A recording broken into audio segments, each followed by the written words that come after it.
அனைவருக்கும் இனிய வணக்கம். ஆல் இண்டியா கோட்டால வந்து நமக்கு நோட்டிஃபிகேஷன் குடுத்திருந்தாங்க வேக்கன்சி லிஸ்ட்.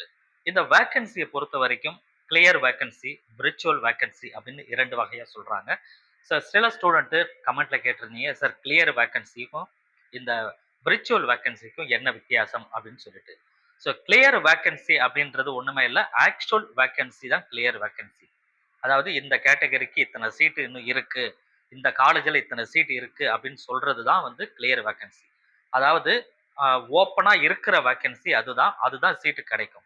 ஆனா இந்த விர்ச்சுவல் வேக்கன்சி அப்படின்றது என்ன அப்படின்னா, 1 ரவுண்ட்ல சீட்டு கிடைத்த மாணவர் 2ண்ட் ரவுண்டுக்கு அப்டேட் பண்றாரு. 2ண்ட் ரவுண்டுக்கு ரீ அலாட்மென்ட் போறாரு அப்படின்னு சொன்னா, அந்த ரீ அலாட்மென்ட் போறதுக்கு அவரு ரிஜிஸ்டர் பண்றாரு. ரீ அலாட்மென்ட் போறோம் அப்படின்னு சொல்லி அந்த காலேஜ்ல ரிப்போர்ட் பண்ணிட்டாரு அப்படின்னு சொன்னாவே, அவருடைய சீட்டு அவருக்கு அந்த காலேஜ்ல கிடைச்ச சீட்டு விர்ச்சுவல் வேக்கன்சியா காட்டப்படும். அதாவது இருக்கு, இல்ல அப்படின்னு சொல்லுவாங்க இல்லையா? டெம்பரவரியா அவருக்கு சீட் அங்க இருக்கு. அவருக்கு வந்து ரீ அலாட்மென்ட் போறாரு. அப்படி ரீ அலாட்மென்ட் போயிட்டு அந்த ரீ அலாட்மென்ட்ல அவருக்கு சீட் கிடைச்சதுன்னா, அவருடைய சீட்டு ஆக்சுவல் வேக்கன்சி அதாவது ரியல் வேக்கன்ட்டா மாறிடும். அதுவரைக்கும் ரீ அலாட்மென்ட்க்கு அப்ளை பண்ணிட்டாரு அப்படின்னு சொன்னாவே, அவருடைய சீட்டு விர்ச்சுவல் வேக்கன்சில காட்டப்படும்.